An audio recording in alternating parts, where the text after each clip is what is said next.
It's Monday, October 28th, and this is a Fox News alert. ISIS reportedly naming a new leader after U.S. Special Forces take out the world's most wanted terrorist. That's right, and with new concerns for homegrown retaliation for this, Democrats are demanding to know why this top-secret mission was kept a secret from them as well. We are live in Washington.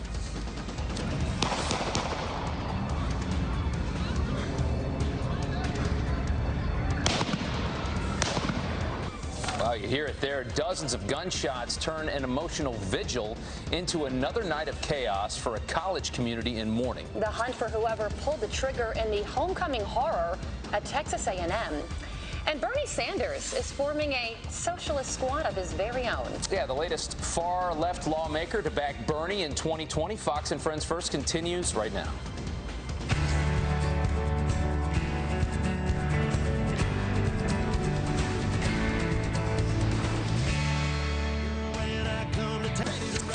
Good morning. Happy Monday to you. A lot of news to get to today, and also a World Series where the home team can't seem to win a single game. That's right. 5 straight away games. I mean, it's just so sad for the fans to pay all that money. Yeah, to be continued. Jillian's there. We'll get to that here in just a little bit. You're watching Fox and Friends First on this Monday morning. I'm Rob Schmidt. And I'm Carla Shimkus in for Jillian Mealy. Thanks for starting your day with us. And we begin with a Fox News alert. A new ISIS ringleader reportedly emerges hours after President Trump announces the death of terror mastermind al-Baghdadi. That's right. Big news. Garrett Tenney is live in Washington with more on the political controversy surrounding this major win for the White House. Garrett.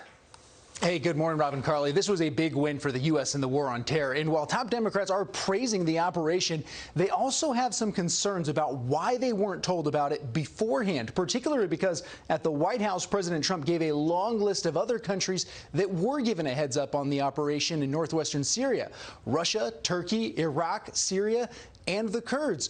Fox News has also learned a number of Republican lawmakers were told about the operation, but Democrats, including the Speaker of the House, Nancy Pelosi, were left in the dark.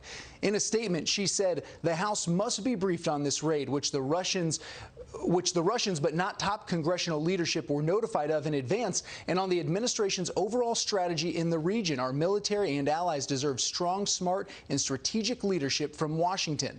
President Trump said his team was concerned news of the mission would leak if Democrats were informed, and Vice President Mike Pence defended that decision on Fox News Sunday.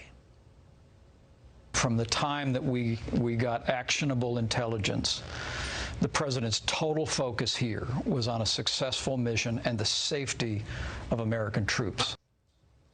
In his address to the nation, President Trump shared remarkable detail on how this raid in dangerous territory played out, including the ISIS leader's final moments. He died like a dog. He died like a coward. He was whimpering, screaming, and crying. And frankly, I think it's something that should be brought out. He didn't die a hero. He died a coward. Crying, whimpering, screaming.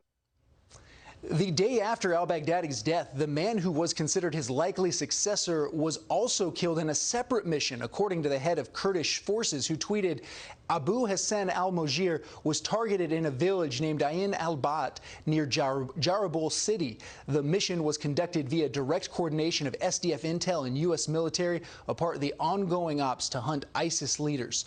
Despite those blows to the terrorist group's leadership, Newsweek is reporting the Islamic State has already designated a successor, Abdullah Kardesh. And while ISIS has not confirmed that, and we here at Fox News have not confirmed that as well, President Trump made clear yesterday that several of the organization's remaining leaders are now in the sights of U.S. operators. Rob and Carly? A lot more on this coming up later in the show. Garrett, thank you so much. Yeah. The operation to take down al-Baghdadi was named for one of his victims. The raid dedicated to Kayla Mueller, a U.S. humanitarian worker who Baghdadi raped and held hostage until her death in 2015. Mueller's mother crediting the president for bringing al-Baghdadi to justice, saying, quote, I still say Kayla should be here, and if Obama had been as decisive as President Trump, maybe she would have been. The mother of James Foley, an American journalist beheaded by ISIS in 2014, also thanking President Trump.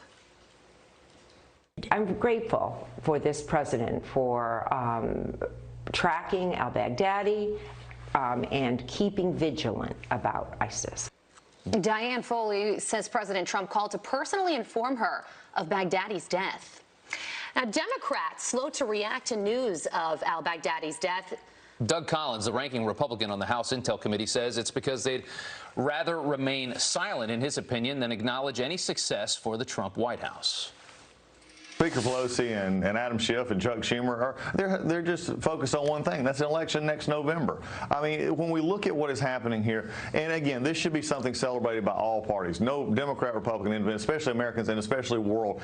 ISIS separated themselves. Their leader al-Baghdadi separated themselves out and did not want to participate in the world as we know it. They did not want to be a part. They wanted to kill everything and be a part, disrespect themselves from everything that a civilized world knows. Yeah. Everyone should be praising that, and to see the silence on there. Maybe they're upset that maybe their impeachment headlines are knocked off the front page for a morning. Maybe they're just worried that they don't know what to say. But I would encourage the Speaker. This is a good day for America. It's a good day for this administration, and it's a good day for everyone who serves. News of the operation comes after several leaders on both sides of the aisle accuse the administration of having no real plan to combat ISIS following the shift of U.S. troops in Syria. All right, morning turns into mayhem when gunshots are fired at a candlelight vigil. The chaos unfolding moments after the crowd honored a man who was shot dead at a homecoming party in Texas. Aisha Husney joins us live with more as police are searching for the gunman. Aisha. Yeah, good morning to you. So people showed up to remember a friend and then ran for their lives as dozens of shots rang out.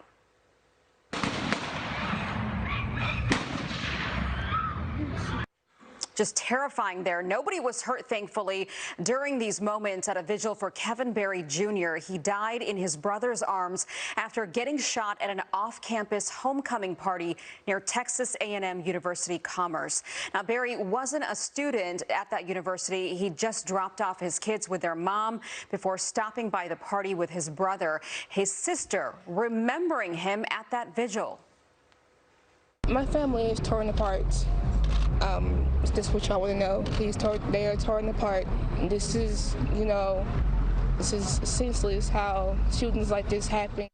Police are now investigating the vigil shooting as they're still on this massive manhunt for the gunman who opened fire at the party where Berry was killed the night before.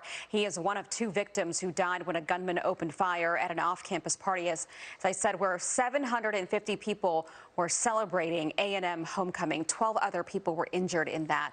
Police say witnesses at the party haven't been willing to give a good description of the gunman, so they're really struggling still. Yeah, scary situation. Thank you, Aisha. All right, meantime, more news on the impeachment front. Democrats sound off on the fairness of the probe into President Trump. And our own Chris Wallace questioning Congressman Eric Swalwell on his party's tactics.